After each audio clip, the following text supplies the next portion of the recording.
covering it over what I just said.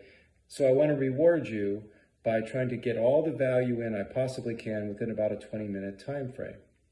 So let me start by saying there was a few things about gold that caught my attention. I want to wrap it up and bring some significance to it, talk about why you should care about it, and sort of unpack what I think is important. Recently, in the Bavarian state of Germany, in a city, I believe it's pronounced Manching. So my German students and German speakers, you can help me if my pronunciation is off, and auf Wiedersehen. But I want to see if we can connect the dots here. So we have this heist, this German robbery that takes place in this Bavarian state, and over €1 million worth of ancient gold coins were taken. And according to authorities, they believe this is about the third time such a hoist has happened of gold. Also, I read that in the last quarter just ended, so the third quarter, we had a record purchase by central banks accumulating gold. Approximately 400 tons of gold was accumulated. It's a large number, most we've seen in many years. Also within this context about gold, in 2022, and this had been reported for a few years that it was occurring, but the Bank of International Settlements, BIS, in Basel, Switzerland, has an accord called Basel III, but essentially in this, we had the situation where gold was deemed and declared a risk-free Tier 1 asset. So what this did was it effectively said gold from a commercial banking perspective and from a worldwide perspective, so the central bank to central banks in Basel, Switzerland, they essentially said gold is no longer a commodity, but really a stable currency or even money. And it also was noted, and I'm adding this with emphasis, but unlike paper currencies held as reserves, gold cannot be printed. And essentially what's out there is what's out there. So it has some unique values that we're going to get to. But before we do, I want to mention that this gold declaration is important for a number of reasons, especially in light of what's going on in the world.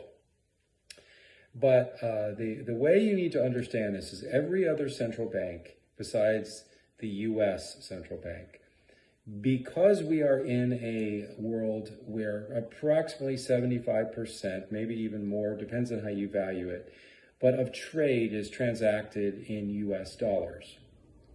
So other central banks, in support of their economies and their currency, will hold U.S. dollars. Some of it is for transactional purposes, because when two entities in different countries transact outside of the United States, generally, let's say if we had a Bolivian company and we had a Belgian company, they would not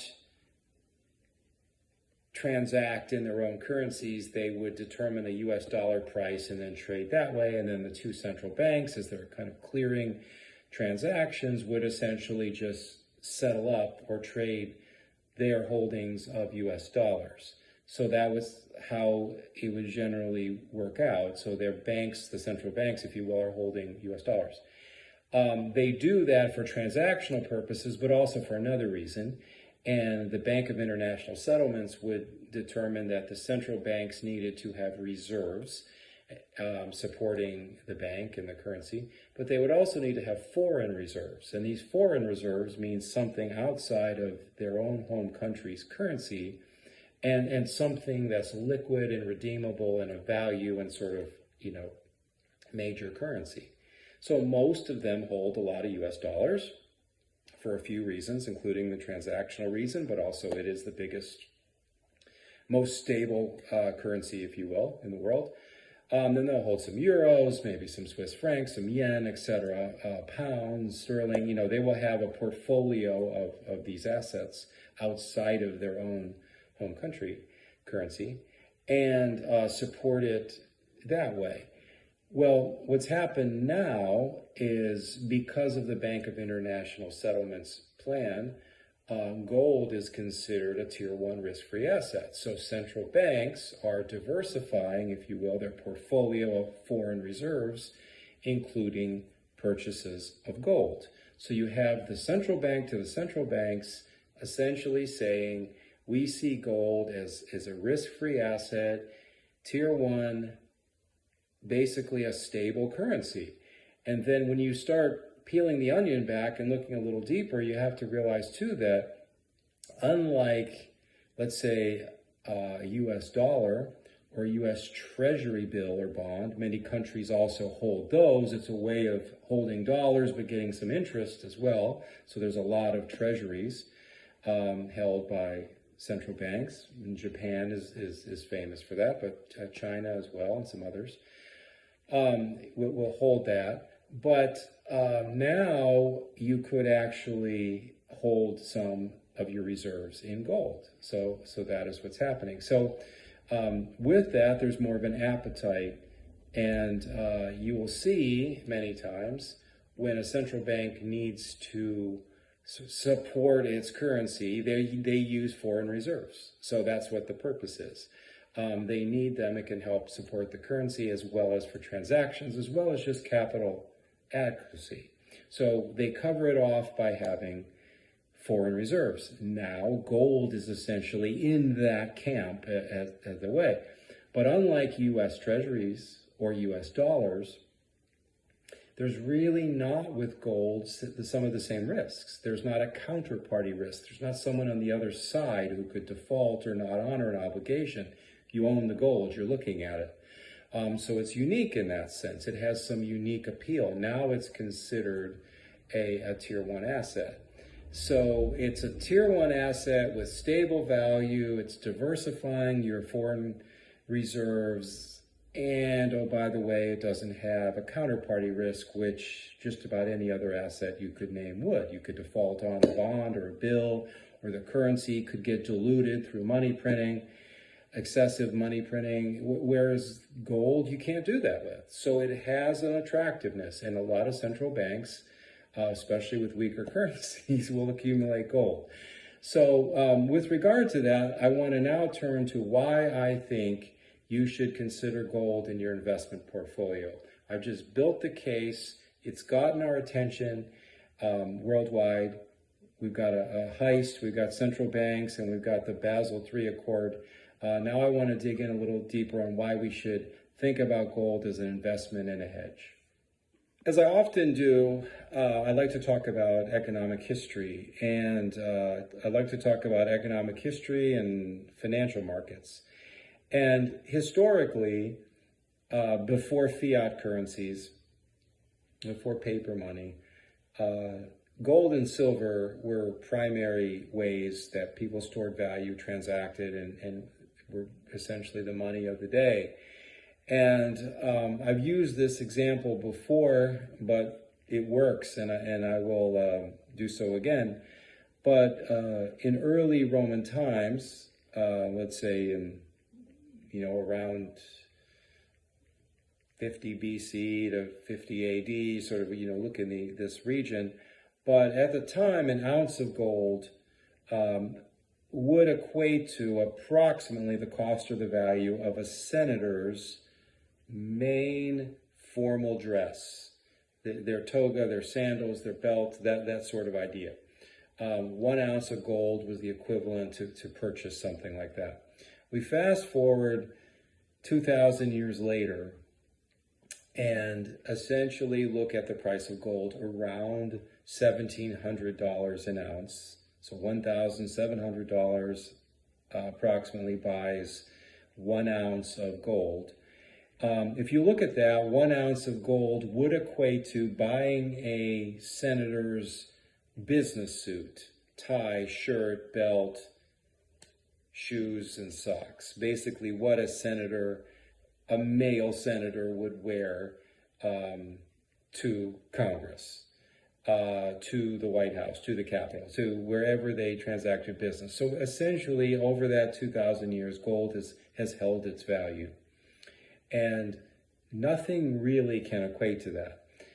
Now, in those days, gold and silver, they were unquestioned as money. And in addition to the fact that they held their value and it was sort of universally accepted, also it was much easier to transport. It was portable, it was storable. You could transport gold or silver, unlike the other store of wealth, which was essentially land and agricultural, farming, etc. It was difficult to transport those.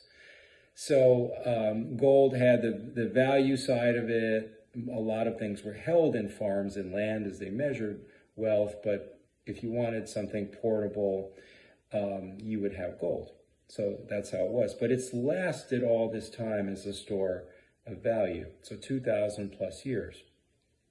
As I mentioned earlier, from a central bank perspective, it has no counterparty risk. Also, it doesn't have the ability to just create more on demand.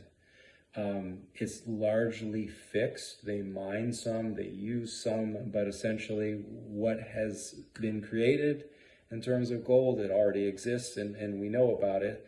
So it cannot be diluted.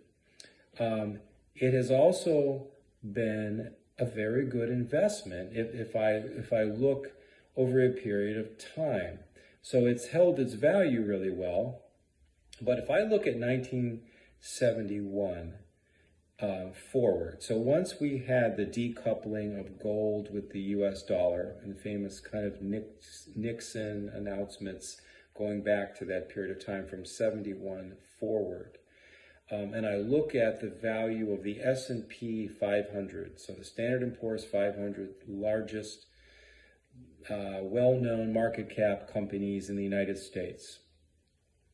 Very good index of U.S. stock market value. But if I look at the S&P 500 from that period, 1971 forward to today, and I look at the price of gold, gold and the S&P 500 both have increased around 40-fold or 40 times the amounts they were in 1971.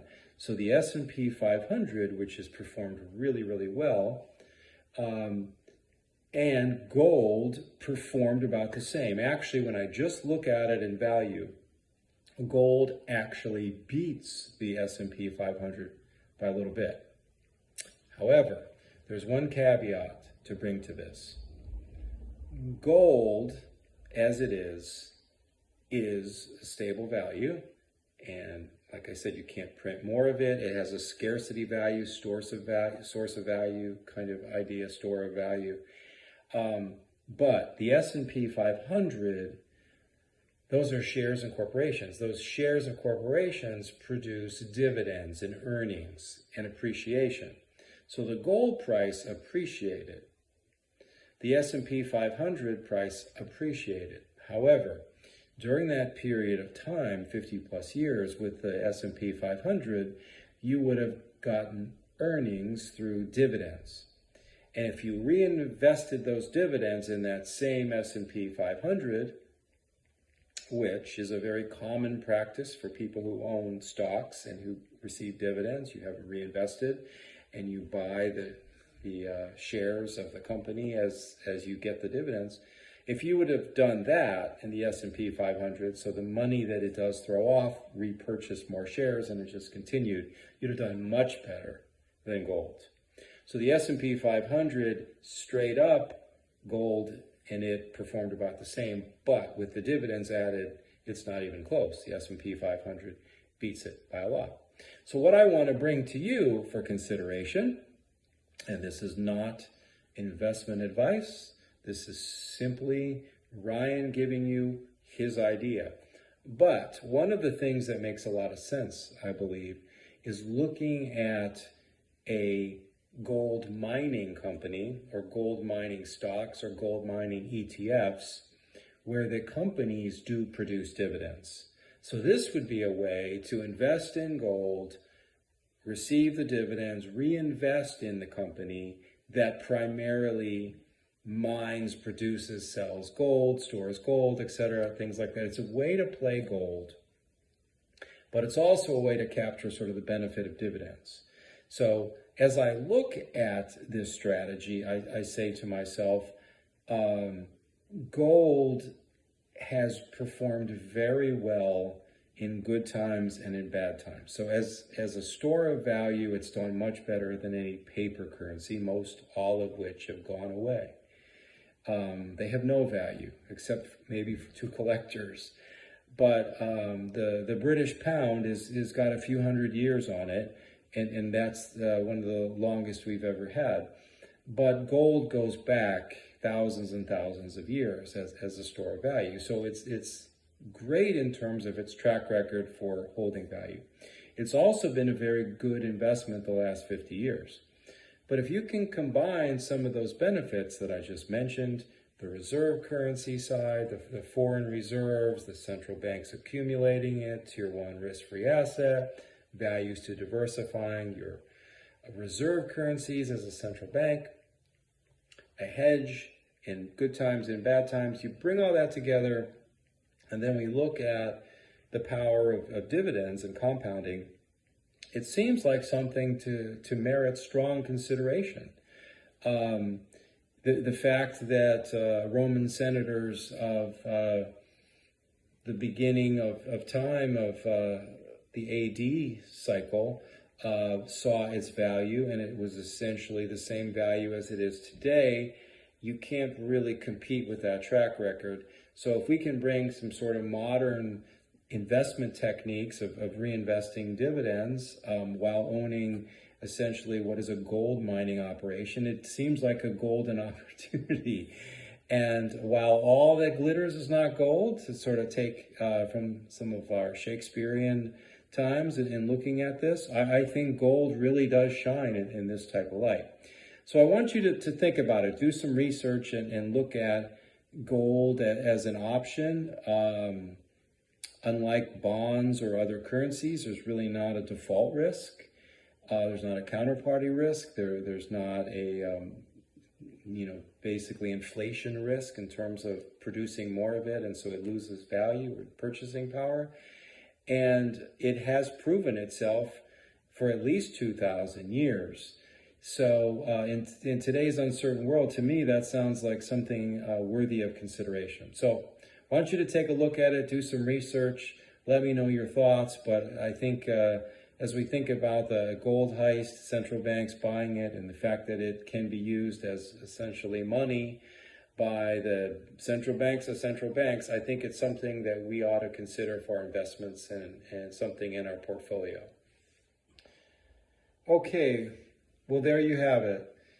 Some of you have had me as an instructor, and you know my style, and some of you are new to this. But I have brought today essentially a connection of Merchant of Venice from Shakespeare, all that glitters is not gold, as well as a German museum bank heist of gold coins, which served as money and held value, as well as central banks accumulating gold.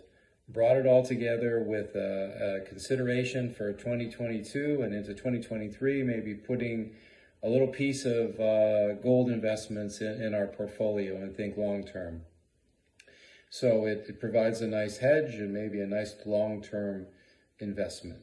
So with that, I'm going to say goodbye for now, and I will see you on our next video.